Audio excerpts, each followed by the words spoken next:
친한계 후보죠. 국민의힘 박정훈 최고위원 후보와 이야기 나눠보도록 하겠습니다. 후보님 안녕하세요. 예, 안녕하세요. 반갑습니다. 자, 반갑습니다. 네. 일단 현재 저 최고위원 이 경선 판세는 어떻게 읽고 계십니까? 그건 뭐 제일 어려운 질문을 예. 처음부터 하시는데 예. 어쨌든 당의 변화가 필요하다는 게 우리 당원들의 지금 거친 요구잖아요. 요구가 굉장히 거칠게 느껴질 정도로 예. 굉장히 그 당을 꼭 바꿔야 된다는 절박함이 있어요. 그게 아마 최고위원 투표 결과에도 영향을 주지 않을까요? 아, 그래요? 예, 왜냐하면 팀 예. 한동훈으로 저희가 지금 선거 운동을 하고 있고 지금 조금 전에 친한이라고 설명하셨는데 언론에서 이제 친한계다 이렇게 얘기하고 있는데 사실 저희는 친한이라는 개념 자체가 없어요. 없어요? 그리고 예, 그럼 뭐가 있어요, 그럼? 그러니까 한동훈 대표와 친하냐 안 친하냐가 그런 개념 자체가 아니에요. 그리고 의원들도 지금 한동훈 위원장하고 가깝다 뭐 그런 사람들이 막 세력화했다 이런 게 전혀 없어요.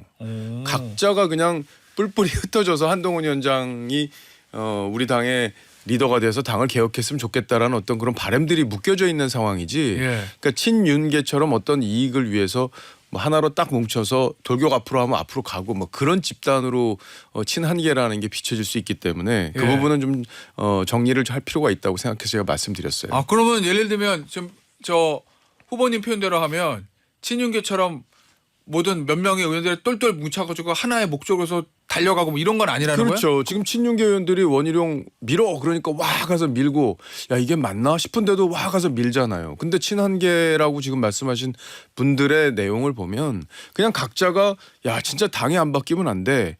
이번엔 꼭 바꿔야 돼. 안 예. 그러면 우리 지방선거 져. 이런 절박감에서 뭉쳐 있는 분들이에요. 그러니까 저희가 무슨 이해 뭐 권력에 줄 섰다 뭐 이런 얘기까지 어제 TV 토론 해서 저희 예. 최고위원 에서 그런 비슷한 뉘앙스 얘기가 나왔었는데 제가 그렇게 얘기했습니다.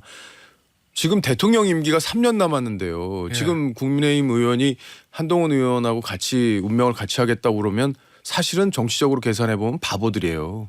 왜냐하면 저희한테 무슨 지역에 예산을 주겠습니까? 아니면 저희가 뭐 인사 추천을 하면 받아주기를 하겠습니까? 완전히 야당 의원 되는 꼴인데 예.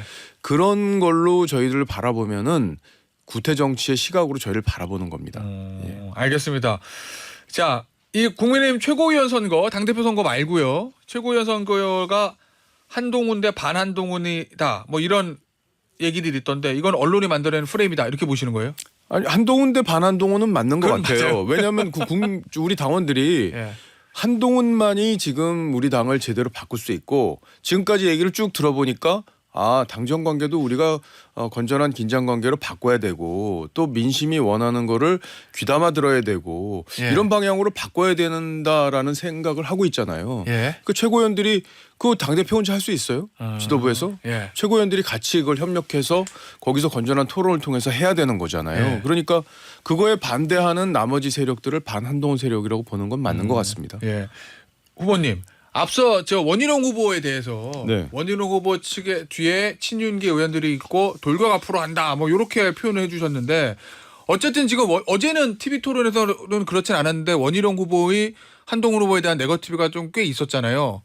그럼 그 배후에 예. 친윤계 의원들 또 그 배후에는 친윤이니까 용산 대통령실에 누구 뭐 이렇게 관여가 돼 있다고 보십니까? 아니 왜냐하면 예. 이 처음에 여사의 문자 얘기가 나왔잖아요. 예. 그게 딱 그 시점에 그 1년도 더 된 예. 이제 6개월 전에 6개월, 나온 6개월. 일이죠. 예. 그 문자가 요 시점에 나왔잖아요. 예. 그러고 이철규 의원이 그 문자를 주변 사람들한테 보여줬다라는 동아일보 보도가 있었잖아요. 예. 그리고 다른 언론도 그런 비슷한 보도를 했습니다. 그러면은 이게 뭔가 각본에 의해서 움직인다고 상식적으로 볼 수밖에 없는 거잖아요. 그래요? 왜냐하면 예. 그런 얘기들을 기자들이 취재해서 썼으니까 그 이후에 이런 일들이 쭉 벌어지는 거를 그냥 단순히 우연이다 이렇게 볼 수는 없죠. 예. 알겠습니다. 자, 그 이후에 뭐 문자 이후에 원희룡 후보의 한동훈 후보에 대한 이제 문제 제기, 검증, 뭐 네거티브, 뭐 표현은 어떻든지 간에 요게 이제 세 개잖아요.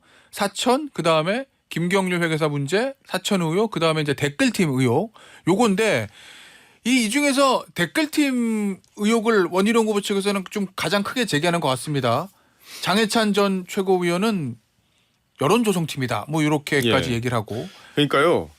막 던지다가 예. 야당에서 양문석 의원이 확 물어가지고 예. 계정 24개에서 6만 개 댓글 달았다. 보니까 뭐 패턴도 비슷하고 이거 완전 댓글팀이다. 이래서 이게 하나 얻어 걸린 거지. 예. 그 전에 사천이나 문자나 또 여러 가지 그 여론 조성팀이나 이런 것들은요 그냥 막 던진 거예요. 사실은 당내에서. 예. 그런데 야당에서 이걸 물은 거예요. 예. 세상에 자해행위도 이런 자해행위가 없다고 저는 봅니다. 그리고 예. 원희룡 후보가 사실은 문자 문제 가지고 계속 공세를 펴다가 지금 여론조사에서 3등으로 떨어졌어요. 그러니까 지난번 나왔던 MBS 조사 예, 말씀하시는 거죠? 예. 다른 것도 그렇습니다. 근데 그 국민들이나 일반 당원들은 야 원희룡 사람 잘못 봤는데 어떻게 저렇게까지 사람이 저렇게까지 하지? 왜 그렇게 봤냐면 근거가 부족한 얘기를 가지고 매일 주장을 하고 악담을 하니까 예. 이거를 검증이 아니라 네거티브로 당원들이 바라본 겁니다. 그래서 여러 가지 부정적인 예.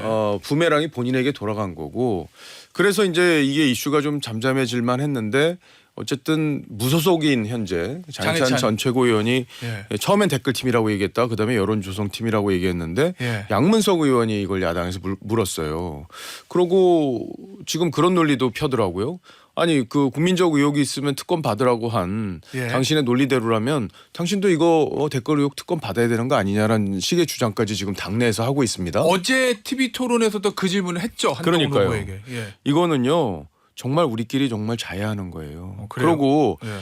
이 한동훈 후보는 팬덤이 있는 우리 당의 유일한 후보입니다. 예. 팬덤이 있는 정치인은 팬덤이라는 게 사실은 부작용이 많아요. 왜냐하면 그 사람에 대한 반대 의견을 얘기하는 사람한테 막 공격을 해가지고 그런 측면이 있죠. 그런 민주적인 의사결정 구조를 방해하는 게 있잖아요. 그게 예. 이제 그동안 문재인, 이재명한테 두 사람에게 가장 크게 있었던 부작용인데 한동훈 후보에게도 이런 부작용이 있을 수 있어요. 예. 그렇기 때문에 한동훈 후보도 이런 부분에 대해서는 경계해야 된다고 저는 아하. 생각합니다.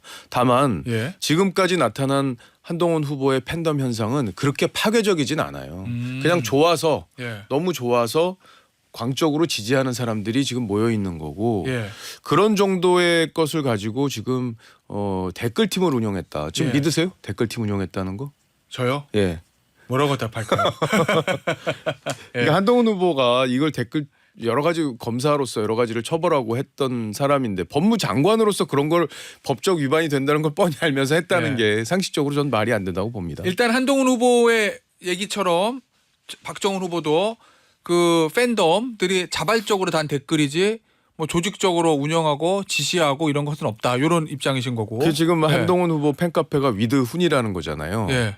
거기 지금 9만 명이 들어가 있어요. 예. 9만 명이 있는데 그분들이 자발적으로 댓글 달고 지금 선거운동하고 이러고 계신 건데 예. 물론 과거에 법무부 장관 때 그런 팀이 있었다는 건데 야, 그건 뭐 전혀 저는 그런 불법을 알겠습니다. 저질렀으리라고 생각하지 않습니다. 자, 그런데 장해찬 전 최고위원이 이 문제 제기했는데 제일 처음에 저랑 인터뷰할 때 뭐라고 그랬냐면 원희룡 캠프, 후보 캠프, 그다음에 용산 대통령실과는 아무런 관련이 없고 본인이 이제 독자적으로 하는 거다. 아니, 그러니까 본인이 이렇게 이 얘기를 시국에 했거든요. 왜 나와서 왜 그런 얘기를 하냐 이거예요. 예. 그럼 어떤 보이지 않는 손, 아니 그거는 뒷배 이런 게 있다고 보세요. 저도 알 수가 없죠. 예. 알 수가 없지만 예. 어쨌든 한동훈 후보에게 대세론을 꺾기 위해서 문자를 한번 던져봤잖아요. 예. 그 김 여사하고 나눈 문자를 예. 던졌는데 오히려 역풍만 불고 한동훈 지지세가 더 강해졌잖아요. 예. 그러니까 2탄을 준비해서 그걸 처음에 제기를 한 거잖아요. 예. 여론조성팀이라고. 그랬는데 그게 생각보다 반응이 없었어요. 예. 처음에 댓글로 얘기했다가 아 댓글은 이건 범죄 행위니까 그건 아닌가 보다. 그래서 여론조성팀으로 말을 바꿨어요. 근데 야당에서 댓글이라는 얘기를 뭐 근거가 있는 것처럼 지금 뭐 얘기를 한 거잖아요. 6만 개가 예. 있다라는 걸.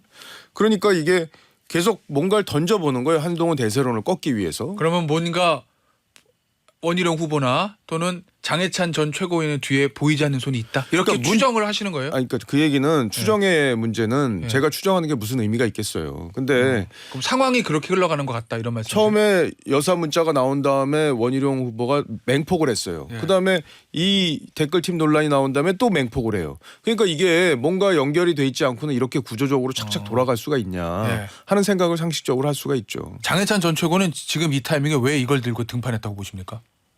글쎄요. 그건 장해찬 최고 나오면 물어보세요.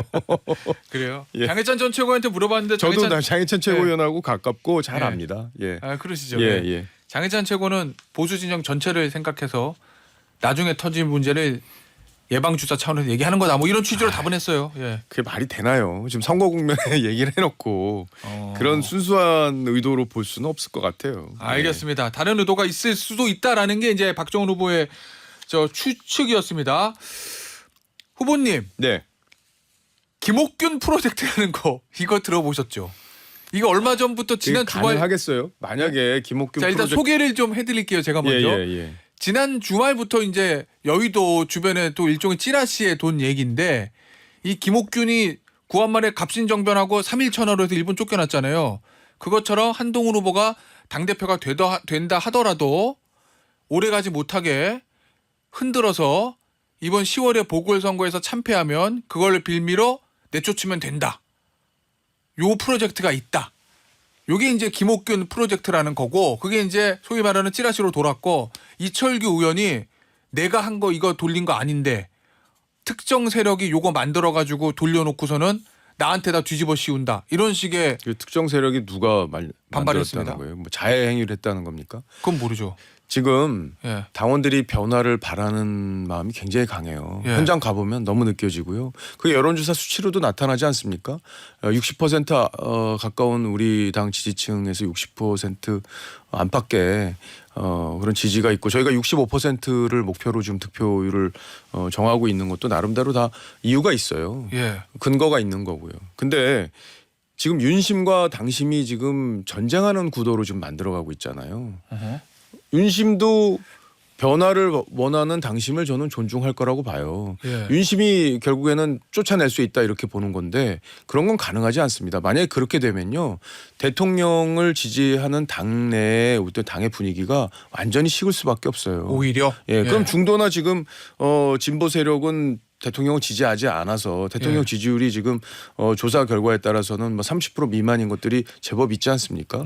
그런 상황에서 한동훈 후보를 지지하는 사람들까지 대통령을 떠나버리면 대통령 누구하고 정치하시려고 그래요?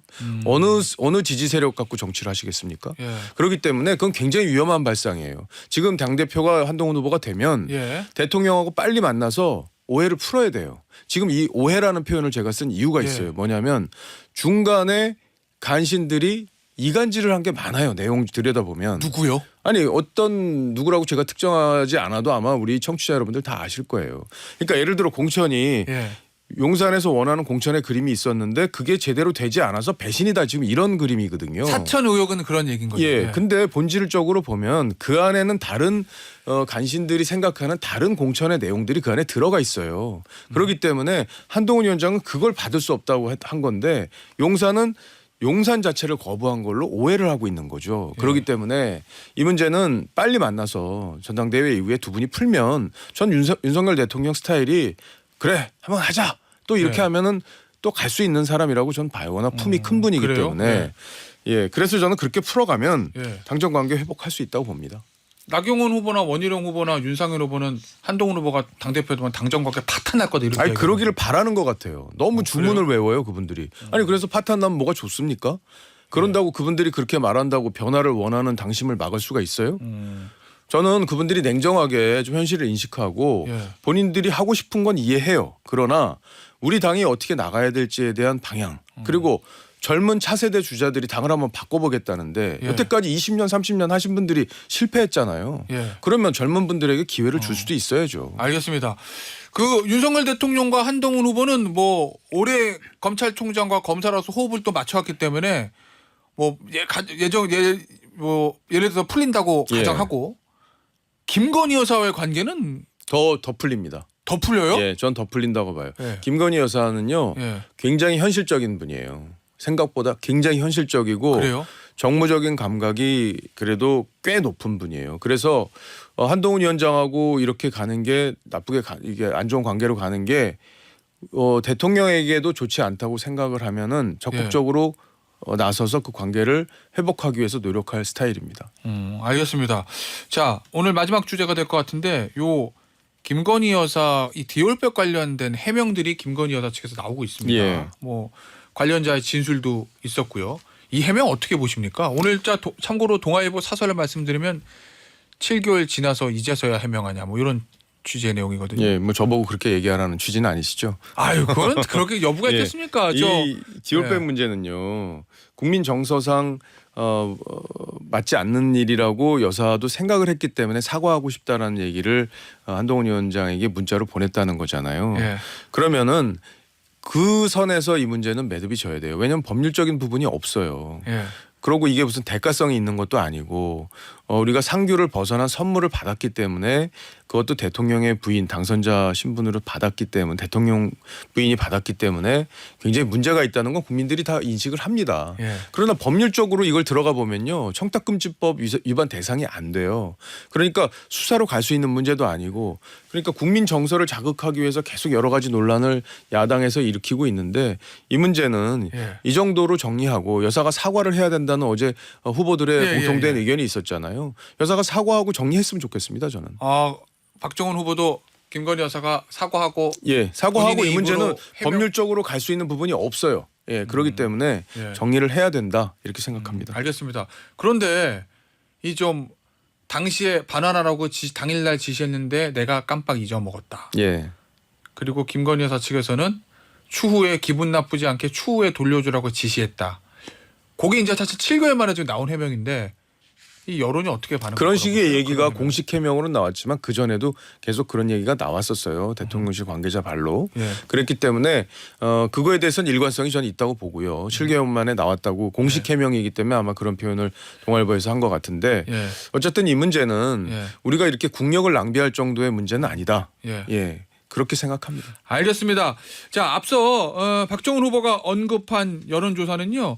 9일에서 11일 그 내용은 당대표 후보 지지도 순위가 2등과 3등이 바뀌었다. 예. 그 언급에 관련된 여론조사는요.